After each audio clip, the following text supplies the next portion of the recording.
নমস্কার বন্ধুরা, আমি অনিতা। আপনারা দেখছেন মায়ের রান্নাঘর। আজকে কিন্তু নিয়ে চলে এলাম আলুর পরোটা। এই শীতকালে আলুর পরোটা খেতে কার না ভালো লাগে।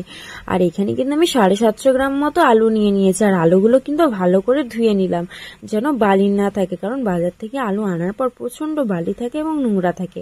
আর এখানে আমি 5 লিটারের একটা প্রেসার কুকার নিয়েছি। আপনারা চাইলে এর থেকে ছোট পরিমাণেরও প্রেসার কুকার নিতে পারেন। আমি কিন্তু এখানে প্রেসার কুকারের মধ্যে আলুগুলো দিয়ে 250 মতো জল দিয়ে দিলাম, কারণ আলু সেদ্ধ করতে গেলে বেশি পরিমাণের জলের কিন্তু প্রয়োজন হয় না। আর এখানে দেখুন আমি কিন্তু এবার শুরু করব। চলুন তাহলে স্টার্ট করে ফেললাম। আমি কিন্তু এখানে একটা হাতার সাহায্যে আলুগুলোকে যতটা পরিমাণে পাবো ম্যাশ করে নেব। আমি কিন্তু হাতার সাহায্যে যতটা পারছি করে নেওয়ার পর আমি কিন্তু হাত দিয়েই করব। আপনারা চাইলে কিন্তু কিছু জিনিস কিন্তু ব্যবহার করে করতে পারেন। এখানে 4টে জিনিসই লাগবে, বেশি কিছু না, যেহেতু আমি নিরামিষ বানাবো। এখানে যদি আপনারা আমিষ করতে চান তাহলে কিন্তু পেঁয়াজ ভেজে বা অন্য কিছু দিয়ে কিন্তু এটা তৈরি করতে পারেন, কিন্তু আজকে আমি নিরামিষ বানাবো। এখানে দিয়ে দিলাম পরিমাণ মতো নুন, আর দিয়ে দিলাম ধনেপাতা কুচি, আর এখানে দিয়ে দেব স্বাদ মতো হচ্ছে কাঁচা লঙ্কা। আপনারা আপনাদের স্বাদ অনুযায়ী কিন্তু কাঁচা লঙ্কাটা ইউজ করবেন। আর দিয়ে দেব হচ্ছে বাড়িতে তৈরি হচ্ছে যে মশলাটা তৈরি করেছিলাম। এই মশলাটা কিন্তু কিছুই না, জিরে আর শুকনো লঙ্কাটাকে ভালো করে ভেজে ঠান্ডা করে নিয়ে আমি কিন্তু এটাকে মিক্সিতে বেটে নিয়েছিলাম। তো এই গুঁড়োটাই আমি কিন্তু ইউজ করেছি, আর কিছু না। এর যে স্মেলটা দারুণ লাগে, আর কোনো বাইরের মশলা ইউজ করতে হয় না।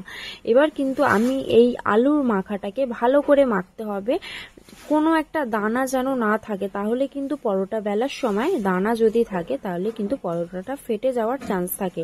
সেই কারণে ভালো করে চটকে চটকে মাখতে হবে। আমি কিন্তু এখানে ভালো মতনই মেখেছি, দেখুন কতটা সুন্দরভাবে মাখা হয়েছে। আর এখানে কিন্তু আমি লেচি করে নিয়েছি, কিছুটা আটার লেচি করেছিলাম, কিছুটা ময়দার লেচি করেছিলাম। সবাই কিন্তু ময়দা খেতে ভালোবাসে না, আটাটা কিন্তু শরীরের পক্ষে বেশি ভালো। এখানে কিন্তু আমি এবার লেচিগুলোতে পুর ভরে নেব, সব কটাই ভরে নেব। আমি আপনাদের একটা করে দেখাচ্ছি। দেখুন আমি এখানে অনেকটা পরিমাণে কিন্তু পুর নিয়েছি। একটু বেশি পরিমাণে পুর নিলে আলুর পরোটাটা খেতে কিন্তু বেশি স্বাদ লাগে। সেটা যদি বেশি বেলা না হয়, না হোক, ছোটবেলা হলেও ক্ষতি নেই। আচ্ছা দেখুন, একটার পর আমি কিন্তু সবগুলো ফিল আপ করে নিয়েছি। এবার কিন্তু বেলে নেব, বেলে চাটুতে দিয়ে দেব পরোটাটা, দিয়ে এবার রিফাইন তেল দিয়ে আস্তে আস্তে কিন্তু ভেজে নেবো। আপনারা চাইলে ঘি এবং বাটার ইউজ করতে পারেন। আমি কিন্তু সাদা তেল দিয়ে পরোটাগুলো ভেজে নেব। আর যতক্ষণ পরোটাটা ভাজা হচ্ছে, আমার কিন্তু চ্যানেলটাকে গিয়ে সাবস্ক্রাইব করে আসুন, আর কমেন্ট সেকশনে জানাবেন আর কি কি রেসিপি দেখতে চান। আমার চ্যানেলটাকে সাবস্ক্রাইব করে রাখলে এরকমই নতুন নতুন রেসিপি আপনাদের সামনে সবার প্রথমে পৌঁছে যাবে। আচ্ছা এখানে দেখুন আমি তেল দিয়ে দিয়ে পরোটাগুলো ভেজে নিচ্ছি, আর কত সুন্দর না ফুলে ছিল, জাস্ট দারুণ হচ্ছে। আর খেতেও কিন্তু খুব সুস্বাদু হবে, আপনারাও ঘরে ট্রাই করুন।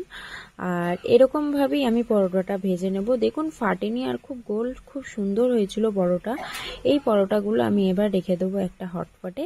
এটা সেকেন্ড টাইম পরোটাটা ভেজে নিচ্ছি। এরকম করেই আমি সব পরোটাই ভেজে নেবো আস্তে আস্তে। এই পরোটাটাও খুব সুন্দর ফুলবে।